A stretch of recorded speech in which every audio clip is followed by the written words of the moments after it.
Good afternoon, everyone. My name is Representative Jamila Taylor from the 30th District, which is centered here in the city of Federal Way and includes parts of Des Moines, parts of Auburn, unincorporated King County, Pacific, and Algona. Thank you for joining us for this press conference today, and I definitely want to welcome you into this space, which is Wayside United Church of Christ, and I'd like to welcome Amy Johnson.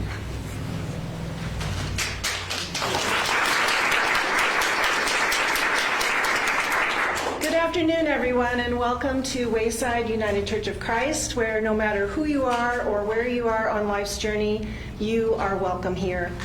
My name is Reverend Amy Johnson, and I am just one of many faith leaders here today. I'm a longtime member of this particular local church, Wayside, and I also serve in the national setting of the United Church of Christ as Minister for Sexuality, Education, and Justice.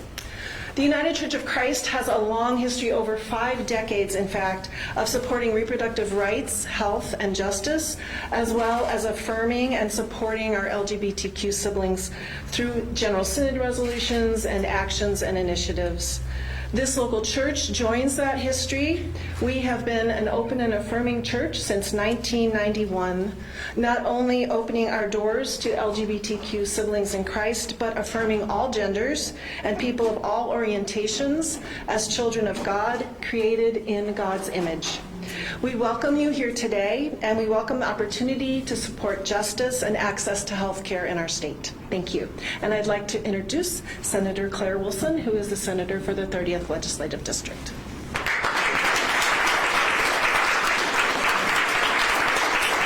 Thank you so much. It's an honor to be here today and an honor to have you all here in the 30th Legislative District. And it's also my honor today to introduce to you the Governor of the state of Washington, Governor Jay Inslee.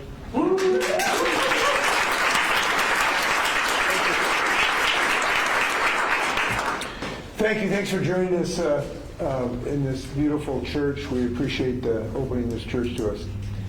Well, I have something simple to say. Washington State was a pro-choice state. Washington State is a pro-choice state. And we are going to do everything humanly possible to make sure that Washington State is always a pro-choice state. That's what we intend to do.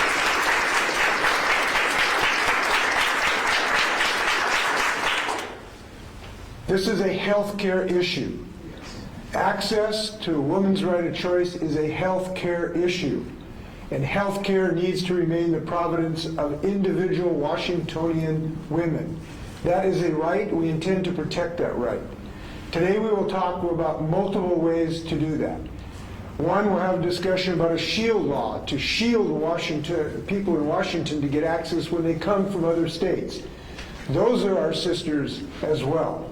Those are our nieces and our cousins and our children and our grandchildren, and they deserve protection.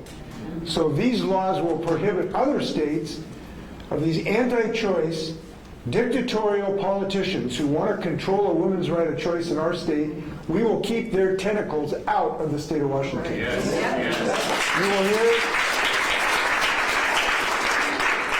You will hear a very necessary bill we will reintroduce this year that will make sure that we have actual access to abortion services so that hospital mergers do not deny women the actual ability to get these services. And importantly, we will introduce a constitutional amendment to enshrine in our basic foundational document the right of a woman's choice in the state of Washington. Women deserve this in the state of Washington. And I want to address the necessity of a constitutional amendment and the necessity of these laws for a moment. We have to represent a disturbing reality in that there is an ongoing attack in this state on a woman's right of choice. It is going on every day in the state of Washington. Legislators who are not in my party have introduced 40 bills to restrict or eliminate the right of choice in the last several years. Many candidates are running on that election cycle this year. They try to pull this camouflage over themselves sometimes, but we have to understand that this attack is ongoing against the pro-choice rights of women in the state of Washington. And because it is ongoing, because it is a daily attack Every single day we have to protect this right, and I'm proud to stand with this community to protect the right of choice in this state. Thank you.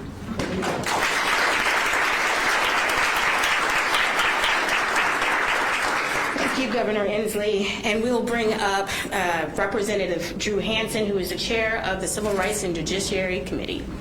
Thank you.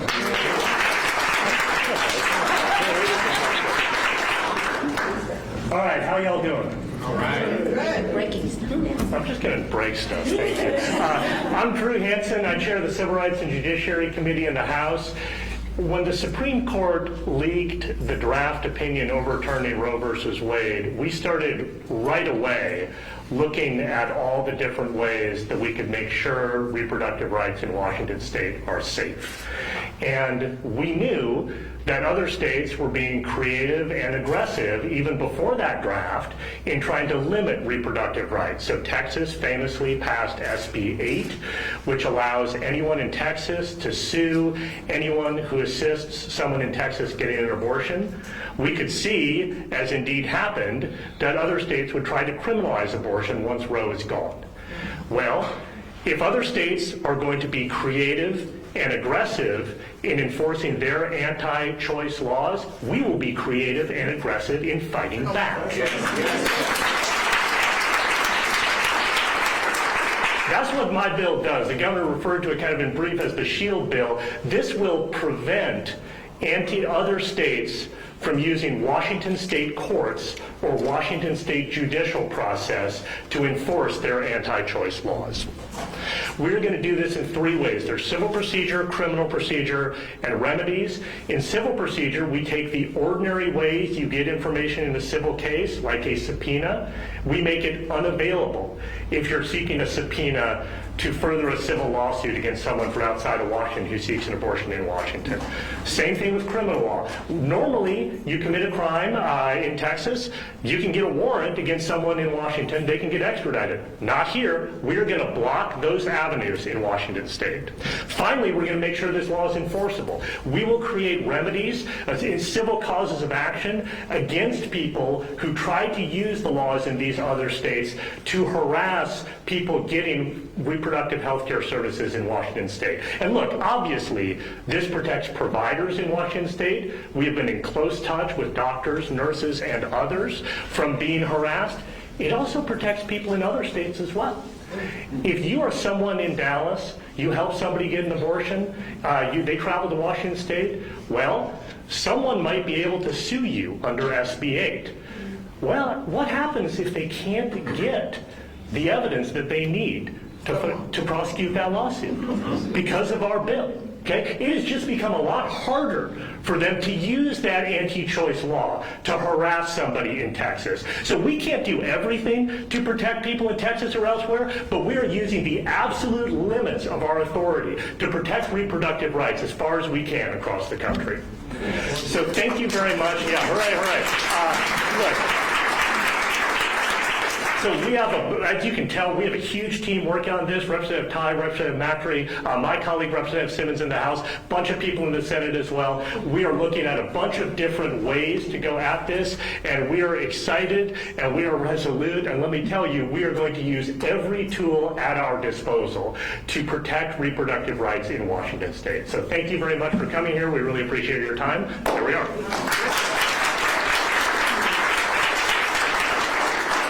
To say that we are fired up is an understatement. I'd like to introduce Representative Simmons, who is the Vice Chair of the Civil Rights and Judiciary Committee. Thank you all for coming, and thank you, Rep. Taylor and Senator Wilson, for hosting us here in your district. My name is Representative Tara Simmons of the 23rd Legislative District, and I am the sponsor of the Keep Our Care Act. I introduced that bill last session and unfortunately didn't pass, and so today I want to share with you more about that, because the right to abortion is and will continue to be a fiercely protected right here in Washington state. But is a right really a right if we don't have access? The fact is, many of our hospitals and healthcare systems do restrict health care, including abortion care. Healthcare consolidations are prolific across Washington state and have dramatically reduced access to our reproductive health care. That's why we must pass the Keep Our Care Act to protect our right and access to health care in Washington state.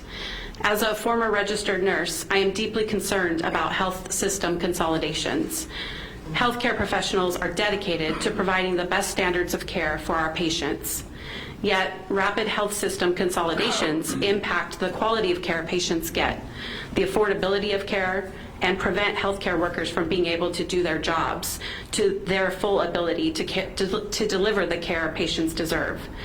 I stand with hundreds of thousands of patients, advocates, nurses, and other healthcare workers calling on us to pass the Keep Our Care Act. My community in Kitsap County is really an unfortunate case study in why we need the Keep Our Care Act.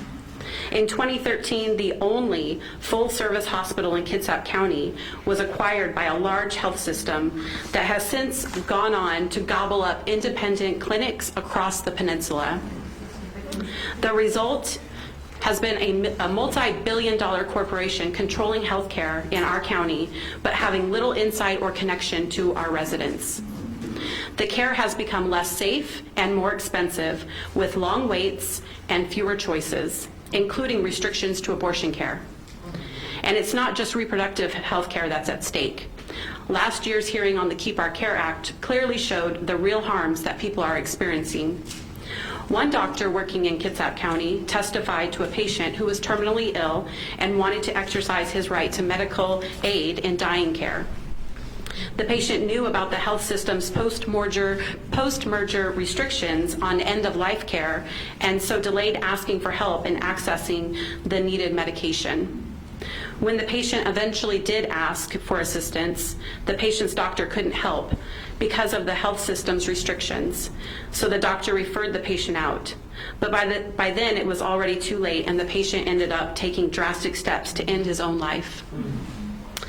Another incident happened in my community. One Bremerton resident and health system employee testified to needing gender-affirming care for her child. She explained that after the merger, the health system she worked for did not include insurance coverage for gender-affirming care. The family was forced to take out a loan in order to afford their child's health care. Across Washington state, from Kitsap to Bellingham, Vancouver to Spokane, restrictions to care proliferate at a time when people from all over the country are coming to Washington state to seek access to care. Reduced access to care especially impacts rural communities, Medicaid patients, LGBTQ+, and people of color. We can and must do better. Last year, we heard opposition to the Keep Our Care Act from hospital industry because they say consolidations are needed for financial reasons. Yet two of these quote-unquote nonprofit corporations had more than $30 billion in combined reserves and continue to receive taxpayer money. We must put patients over profits and pass the best in the nation Keep Our Care Act. And I'm looking forward to working with my colleagues in this coming session to make it happen. Thank you.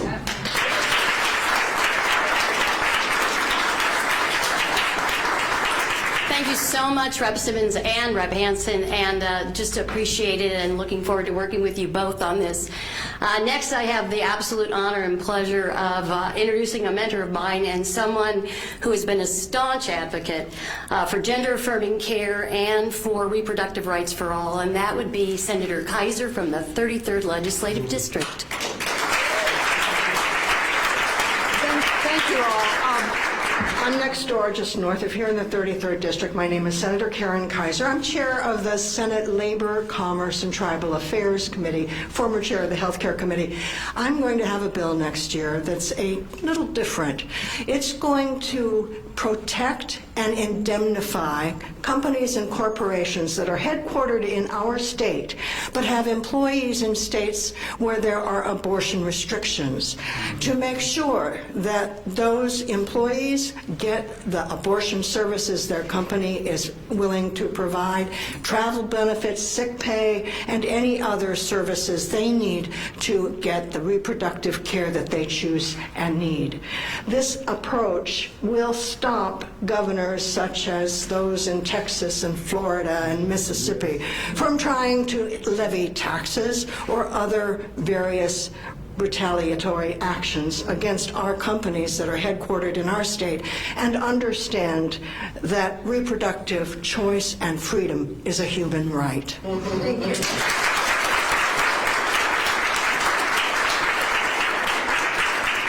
Thanks so much. I would like to next introduce Mercedes Sanchez, who is from the Cedar River Clinics, which is run by the Feminist Women's Health Center, a social justice organization that combines direct services with advocacy and activism and community education, ensuring access to reproductive and sexual health care. Mercedes Sanchez.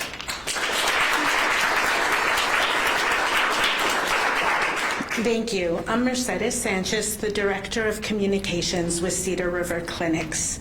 As a first and second trimester abortion provider, Cedar River Clinics have been serving patients from out of state for decades due to existing restrictive laws. Throughout those same decades of service, anti-abortion politicians have chipped away at our rights, policy by policy, law by law, and now they've had the Supreme Court victory they have long hoped for.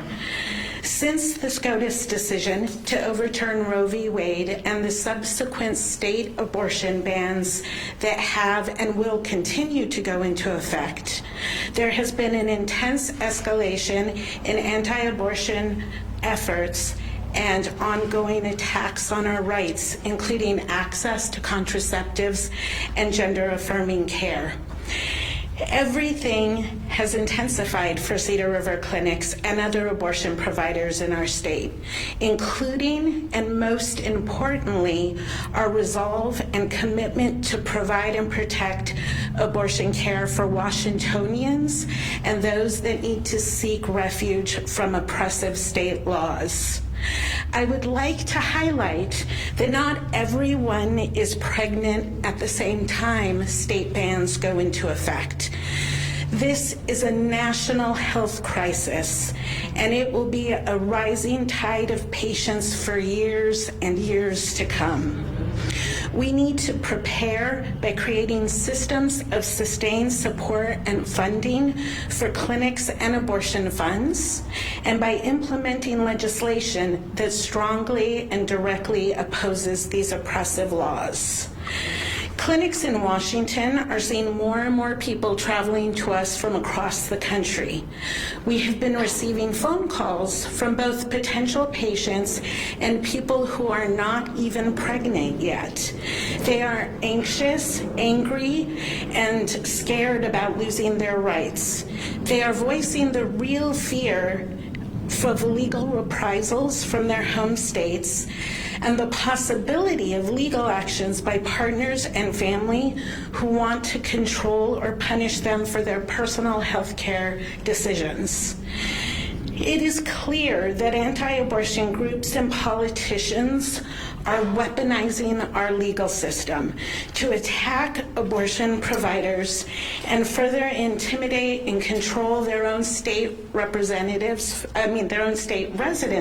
from seeking health care anywhere. Cedar River Clinics will not back down from these attacks, and we will continue to provide care as we have been since 1979. Cedar River Clinics and other abortion providers in Washington state continue to stand strong in the face of opposition, due in part to the tremendous support we have from state leaders and our fellow advocates. Bodily autonomy is a human right, one that we here in Washington are prepared to fight for and protect. We are grateful to Governor Inslee and our pro-abortion legislators, everyone standing behind us, our fellow abortion providers, and reproductive health care advocates. We are grateful for them standing up for what is right and for protecting providers and patients from unjust laws and legal actions. We are all dedicated to making Washington State a safe place that defends abortion providers and welcomes abortion seekers with open doors and open arms. Thank you.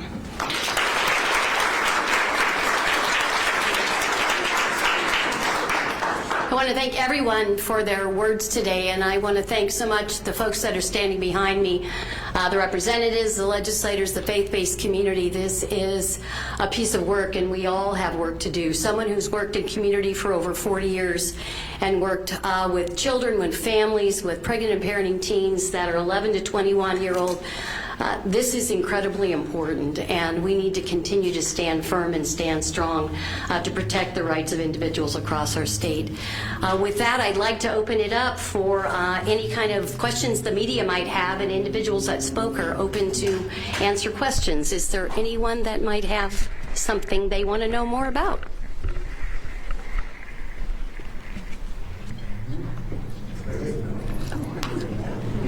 I don't know.